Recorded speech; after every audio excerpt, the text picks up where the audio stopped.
Hey kids, this is Ivan again. As promised, I'm going to talk to you a little bit about some changes I would make to Lamentations of the Flame Princess. And maybe not to the game itself if I was DMing it, but perhaps by stealing some of those great mechanics and using them in my own homebrew game, because I really like a lot of the stuff he's done, and I would really kind of chomp at the bit to use some of that stuff and make my game more simple and more playable, because that's what a lot of those things have done. So I talked a little bit about that.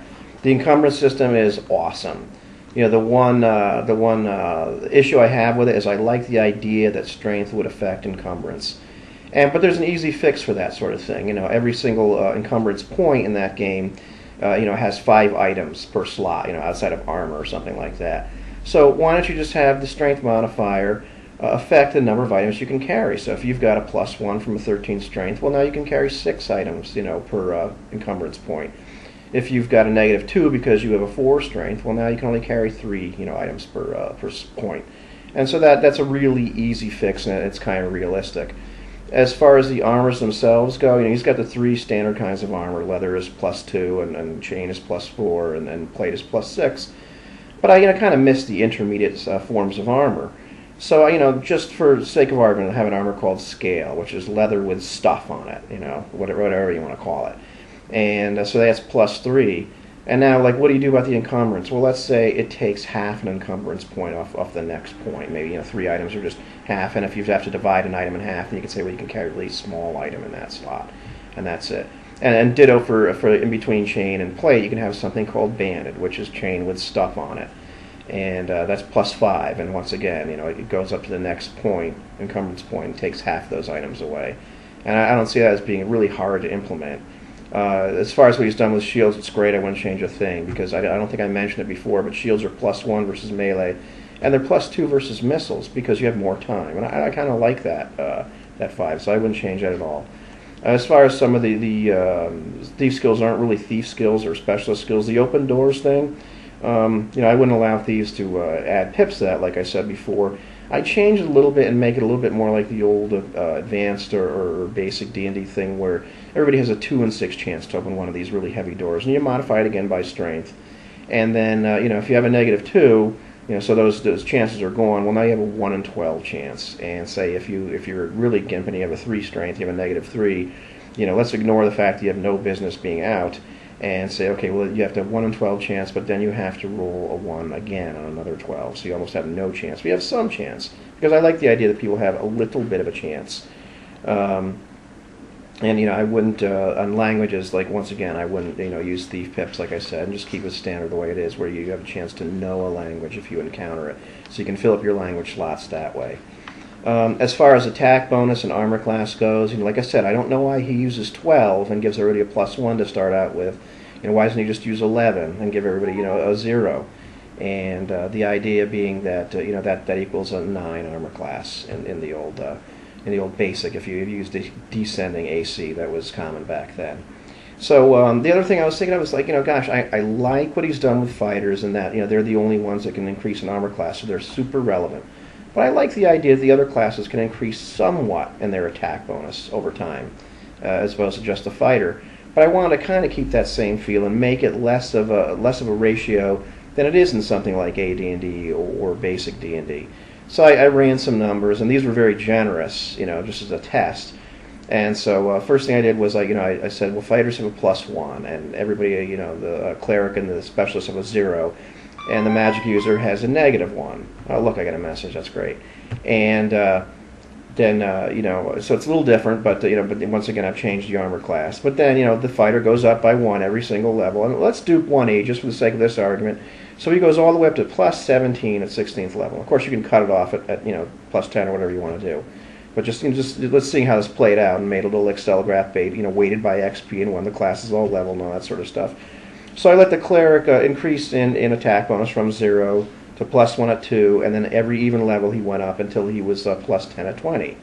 And then the idea is, you kind of want to dupe the idea, at least I think, that the specialist or thief is somewhere right around the same attack bonus as the cleric based on XP, but he's either equal or a little bit behind, because the cleric's a holy warrior, and the thief's kind of a sneaky bastard. He's not a frontline combatant, but he's still getting better because he's getting into scraps.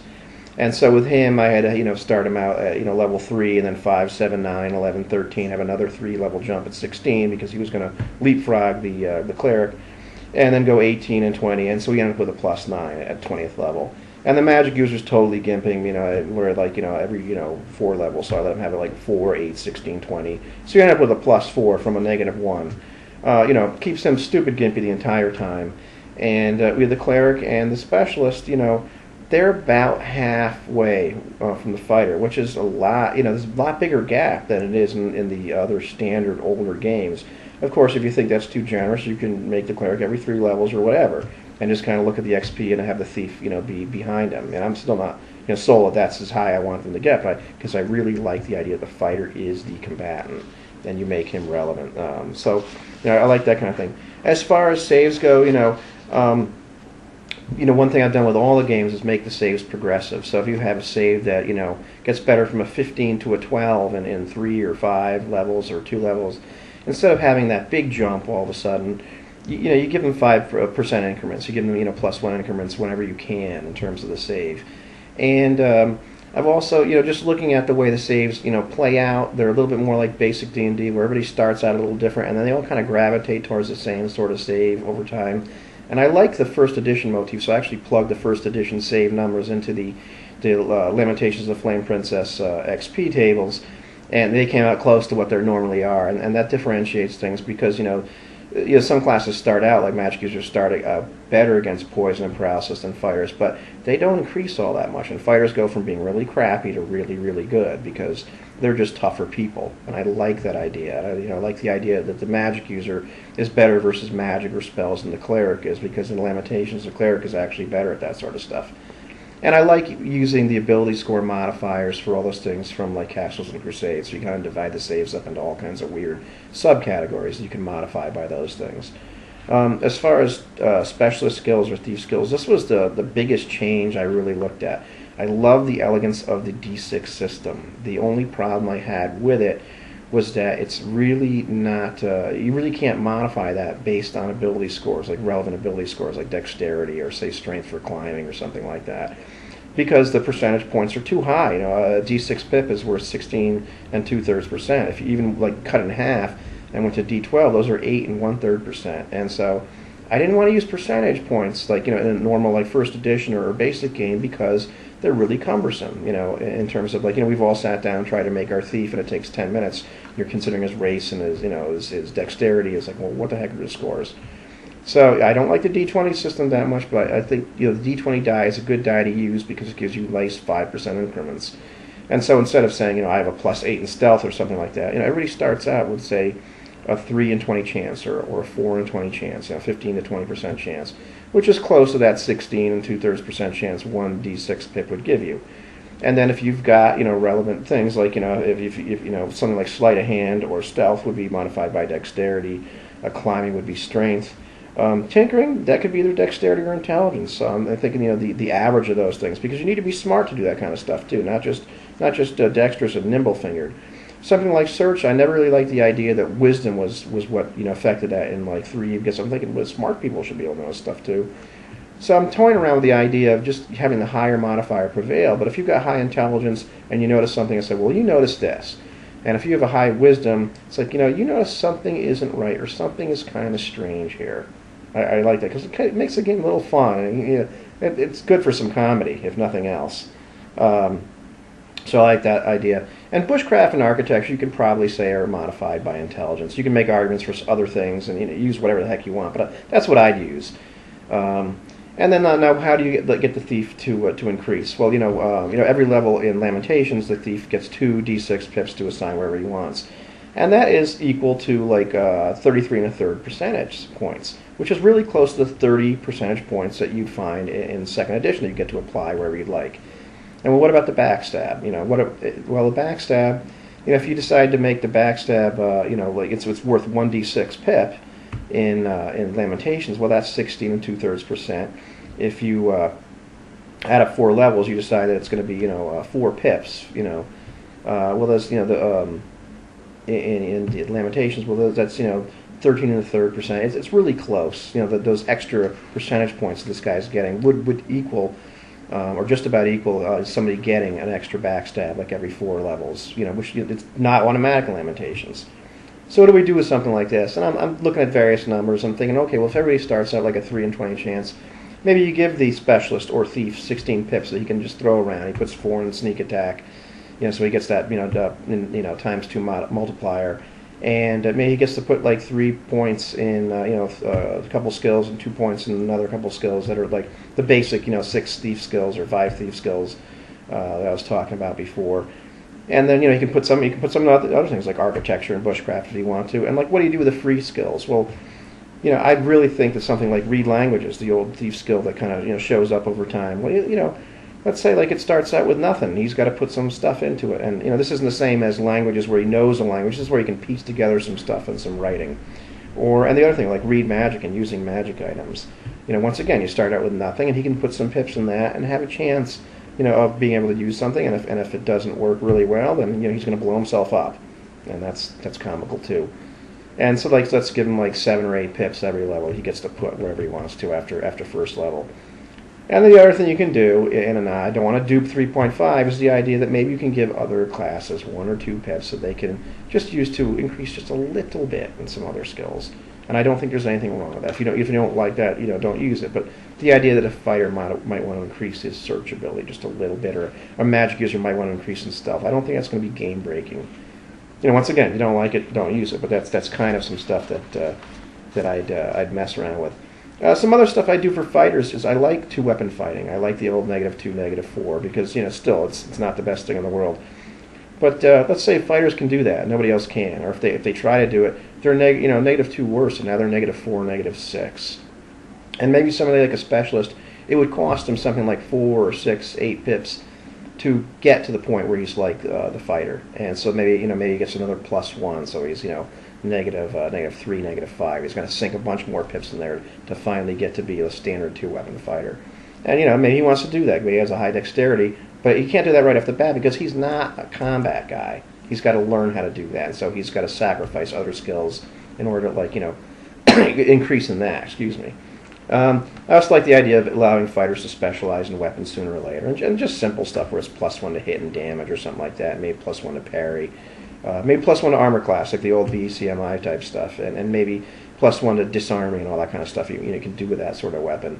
But it takes several levels to ever get that. But you just helping to keep the fighter a little relevant.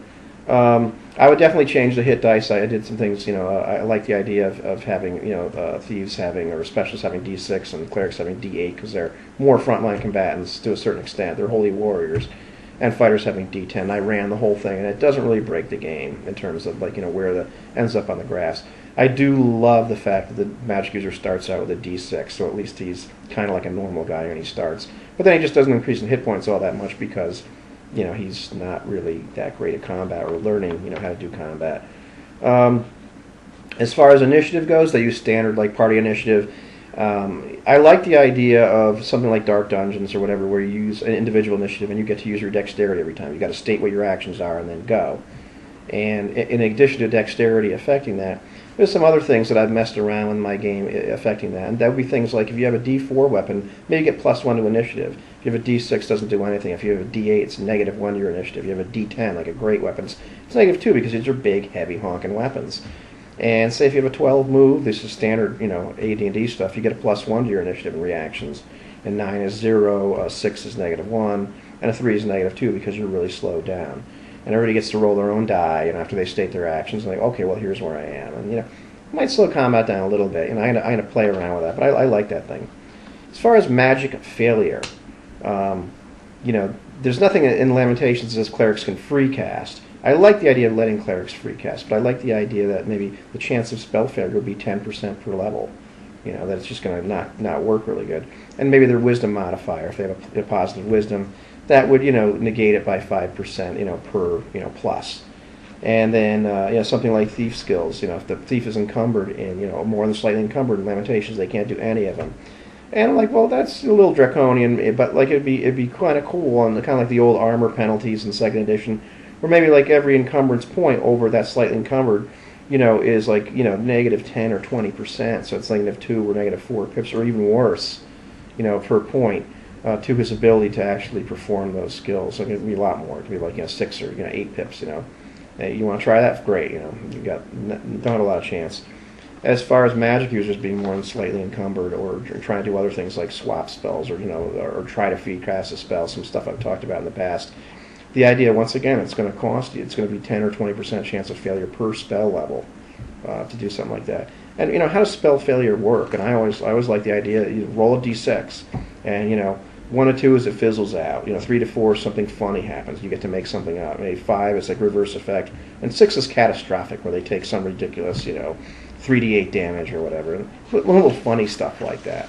So those are some changes I would make to what is arguably a really great game.